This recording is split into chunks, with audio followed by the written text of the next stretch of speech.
আসসালামু আলাইকুম প্রিয় শিক্ষার্থীরা, আশা করি তোমরা সবাই ভালো আছো। আজ আমরা 127 পেজের এই ছকটি পূরণ করব। তো এখনও যারা চ্যানেলটি সাবস্ক্রাইব করেনি অবশ্যই তোমরা জলদি সাবস্ক্রাইব করে ফেলো, আর যারা সাবস্ক্রাইব করেছো তাদেরকে অসংখ্য ধন্যবাদ। আর তোমরা কে কোন বিদ্যালয় থেকে আমার ভিডিওগুলো দেখছো অবশ্যই আমাকে জানাবে, কোন জেলা থেকে দেখছো আমাকে জানাবে। তো চলো আমরা ক্লাসটি শুরু করি। উপরের কাজটি করে প্রকৃতির সকল কিছুর সঙ্গে মানুষের সম্পর্ক যে কতটা নিবিড় তার কিছুটা বুঝতে পারা গেল। এবার আমরা শিক্ষকের সহায়তায় আমাদের আশেপাশে উদ্ভিদ ও প্রাণীর সন্নিবেশ, এটা প্রাণীর হবে, ঠিক আছে, এখানে রফালাটা ওঠে নাই, ঠিক আছে, প্রাণীর সন্নিবেশ আছে এমন একটি জায়গা সরাসরি গিয়ে দেখে আসব। এই পর্যবেক্ষণ থেকে প্রাপ্ত তথ্য দিয়ে আমরা নিচের ছকটি পূরণ করব। তো বুঝতে পারছো আমরা একটি কি আশেপাশে আমাদের যে এখানে আমরা ঘুরতে যাব, ঠিক আছে, সেখানে গিয়ে আমরা কী করবো, আশেপাশে উদ্ভিদ ও প্রাণীর সন্নিবেশ আছে এমন একটি জায়গা সরাসরি দেখবো এবং কী করব, সেখান থেকে প্রাপ্ত তথ্য দিয়ে এই যে এই ছকটি আছে এই ছকটি আমাদের পূরণ করতে হবে, ঠিক আছে। এখানে দেখো আছে পর্যবেক্ষণকৃত, মানে আমরা যেখানে গিয়ে যা যা দেখলাম পর্যবেক্ষণ করে সেগুলো প্রতিবেশের সঙ্গে মানুষের কার্যাবলীর প্রভাব, মানুষের যে নর্মাল যে কার্যাবলীগুলো আছে, যে কর্মকাজগুলো আছে সেগুলোর প্রভাব কি সেগুলো লিখতে বলছে। তো দেখো এখানে স্থানের ছবি ও নাম হবে, এখানে মানুষের সঙ্গে সম্পর্ক আছে সেগুলো সমস্যা চিহ্নিতকরণ এখানে হবে, আর এবং সংরক্ষণে করণীয় এই কাজগুলো এখানে পর্যায়ক্রমে লিখতে হবে। তো চলো আমরা উত্তরপত্রে চলে যাই ঝটপট। তো দেখো আমরা উত্তরপত্রে চলে এসেছি। এখানে দেখো স্থানের ছবি ও নাম, ছবিটা হচ্ছে বুড়িগঙ্গা নদী ঢাকা, ঠিক আছে, ছবিটা হচ্ছে বুড়িগঙ্গা নদী ঢাকা। তো দেখো এখানে আছে মানুষের সঙ্গে কি সম্পর্ক। পাশের ছবির মতো বাংলাদেশের ছোট বড় মিলিয়ে 700টি নদী আছে। আমাদের অর্থনৈতিক কর্মকাণ্ডের উপর নদীর প্রভাব অপরিসীম। সেচের পানি, শিল্পে ব্যবহৃত পানি, জলবিদ্যুৎ ও মৎস্য সম্পদের উৎস এসব নদী। তাছাড়া নদী আমাদের পরিবহন ও যোগাযোগের গুরুত্বপূর্ণ মাধ্যম। নদীকে কেন্দ্র করে মানুষ খাদ্য উৎপাদন, মাছ শিকার, পণ্য পরিবহন, ব্যবসায় বাণিজ্য ইত্যাদি গড়ে তোলে। এখন আমরা দেখব সমস্যা চিহ্নিতকরণ। তো এখানে দেখো নদীর গতিপ্রবাহে বাধা, শিল্প ও জলযানের বর্জ্য ফেলা, পয় নিষ্কাশন প্রবাহ যুক্ত করা, নদী দখল, পলি জমে নদীর তলদেশ ভরাট হয়ে যাওয়া। এখন আমরা দেখব সংরক্ষণে করণীয় কি, আমাদের করণীয়গুলো কি। পলি পরে ভরাট হয়ে যাওয়া নদ নদী খনন করা, নদীর উপর অপ্রয়োজনীয় বাঁধ, পুল, কালভার্ট নির্মাণ না করা, পানি প্রবাহ ঠিক রাখা ও জলাধারা নির্মাণের উদ্যোগ নেওয়া, নদী ভাঙন রোধ করা। তো এই ছিল আমাদের উত্তরপত্রটি। তো এখন আমরা চলো নেক্সটে যাই।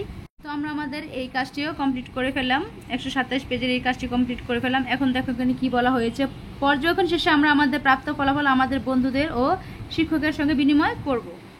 তো এখন আমরা দেখব বায়োম, ঠিক আছে। তো এই ছকটা আমরা পূরণ করার আগে এখানে দেখি কি বলা হয়েছে। এখানে দেখো বলা হয়েছে বিভিন্ন প্রকার বায়োম সম্পর্কে অনুসন্ধান ও মডেল তৈরি। দেখো বলা হয়েছে কি, আমরা আমাদের পূর্ববর্তী কাজগুলোর মাধ্যমে আমাদের আশেপাশের প্রতিবেশ দেখেছি। এইসব প্রতিবেশের সঙ্গে আমাদের সম্পর্কের কিছুটা জেনেছি। পৃথিবী জুড়েই রয়েছে এরকম অনেক ধরনের প্রতিবেশ। যেসব স্থানের জলবায়ু, উদ্ভিদ ও প্রাণীও আলাদা রকমের। বাংলায় এসব স্থানকে বলে জীবাঞ্চল, ইংরেজিতে বলে বায়োম। এসব জীবাঞ্চলগুলোর জলবায়ু কেমনভাবে সেখানে উদ্ভিদ ও প্রাণীর বিন্যাস ঘটেছে এবং সেসব স্থানের ভারসাম্য যদি নষ্ট হয়ে যায় বা যেভাবে আছে সেভাবে আর না থাকে, তাহলে আমাদের জীবনে তার কী ধরনের প্রভাব পড়তে পারে সে বিষয়ে আমাদের জানতে হবে। এসব জানা হলে আমরা প্রকৃতি ধ্বংস না করে প্রকৃতি ব্যবহারের কথা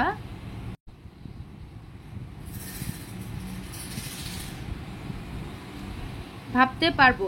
এসব বিষয়ে অনুসন্ধান করে আমরা বের করব জীবনাঞ্চলগুলোর সঙ্গে মানুষ ও প্রকৃতির মিথস্ক্রিয়া। এই কাজটি করার জন্য আমরা প্রথমে পৃথিবীর একটি মানচিত্র দেখব, পরে আমরা মানচিত্রে প্রদর্শিত স্থানগুলো গ্লোব বা পৃথিবীর মানচিত্রের সাহায্যে খুঁজে বের করে আমাদের বইয়ে দেওয়া ছকে সেগুলো লিখব, ঠিক আছে। তো দেখো এখানে একটি মানচিত্র দেওয়া আছে, এই যে এখানে কালার করা আছে, এই কালারগুলো দিয়ে এই যে এখানে যে কালারগুলো আছে এই বক্সে যেখানে যে কালারগুলো আছে এই কালারগুলো অনুযায়ী বক্সে কোনটা কোন দেশ বা কোনটা কোন নদী, কোনটা মরুভূমি সেটা বোঝানোর জন্য এখানে এগুলো কালার দিয়ে বোঝানো হয়েছে। দেখো আমি একটু তোমাদের বুঝিয়ে দিচ্ছি। এখানে দেখো এটা হচ্ছে এই সবুজ কালারটা হচ্ছে কি নিরক্ষীয় বৃষ্টিবহুল চিরহরিত বনভূমি। এই কালারটা যেখানে যেখানে আছে সেটা কি চিরহরিত বনভূমি। যেমন দেখো এখানে এই কালারটা আছে, আবার একটু গাঢ় যেটা সেটা কি দেখো, ক্রান্তীয় চিরহরিত বনভূমি। এ দেখো এখানে আবার কিন্তু একটু গাঢ় আছে, দেখো এখানে কিন্তু এইটুকু আবার একটু গাঢ়, দেখো এই তো এটা কিন্তু একটু গাঢ়, ঠিক আছে, এটাই বোঝানো হয়েছে, এই জায়গাগুলোর কথা বোঝানো হয়েছে। দেন নেক্সট দেখো হলুদ কালার বলা হয়েছে মরুভূমি, এই যে মরুভূমিগুলো। দেন তুন্দ্রা, এই যে হালকা এগুলো কি তুন্দ্রা। দেন তৈগা, ঠিক আছে, এই যেগুলো হচ্ছে তৈগা। আবার তৃণভূমি হচ্ছে এই যে হলুদ, এগুলো তৃণভূমি আছে। তারপরে সাভানা বা নিরক্ষীয় তৃণভূমি, যে কমলা এগুলো। তারপরে এই যে দেখো পার্পেল কালার হচ্ছে মিঠা পানি, এগুলো হচ্ছে মিঠা পানি, ঠিক আছে, এই যে দেখো এগুলো হচ্ছে মিঠা পানি, যেগুলো হচ্ছে মিঠা পানি, ঠিক আছে। তো এভাবেই এখানে ছকগুলো দিয়ে বোঝানো হচ্ছে। এবং বরফকৃত অঞ্চলে যে সাদা দিয়ে বোঝানো হচ্ছে ওগুলো হচ্ছে বরফকৃত অঞ্চল, এবং সমুদ্র হচ্ছে সমুদ্র বায়ুম হচ্ছে এ হচ্ছে আমাদের সমুদ্র বায়ুম।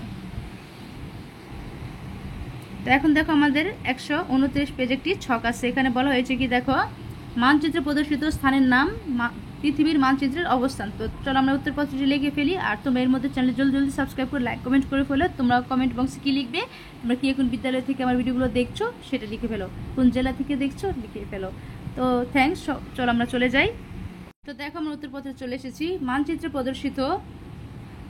প্রদর্শিত স্থানের নাম তুন্দ্রা, তৈগা, ক্রান্তীয় চিরহরিত বনাঞ্চল, মরুভূমি, তৃণভূমি, সমুদ্র বায়ম, মিঠা পানি,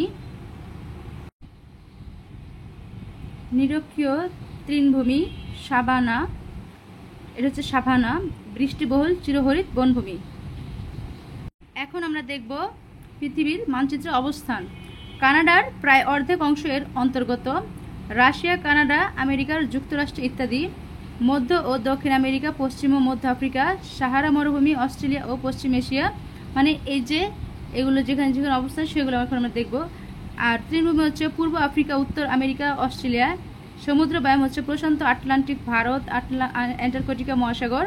দেন মিঠা পানি হচ্ছে উত্তর আমেরিকা, কানাডা, মার্কিন যুক্তরাষ্ট্র। পৃথিবীতে মানচিত্রের যে অবস্থানগুলো যেখানে সেগুলো হচ্ছে পূর্ব আফ্রিকা, উত্তর আমেরিকা, অস্ট্রেলিয়া, নিরক্ষীয় তৃণভূমি বিস্তৃত।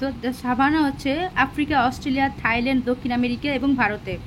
এবং বৃষ্টিবহুল চিরহরিত বনভূমি হচ্ছে নিরক্ষীয় আফ্রিকায়, মায়ানমার হতে ইন্দোনেশিয়া, দক্ষিণ পূর্ব এশিয়া। তো আশা করি তোমরা বুঝতে পেরেছো। আমরা আমাদের এই কাজটিও ছকটিও কমপ্লিট করে ফেলেছি 29 পেজের, ঠিক আছে। তো এখন দেখো এখানে কি বলা হয়েছে। এখানে বলা হয়েছে যে দেখো এবার আমরা এসব বায়াম সম্পর্কে আরেকটু ভালোভাবে জেনে নেব।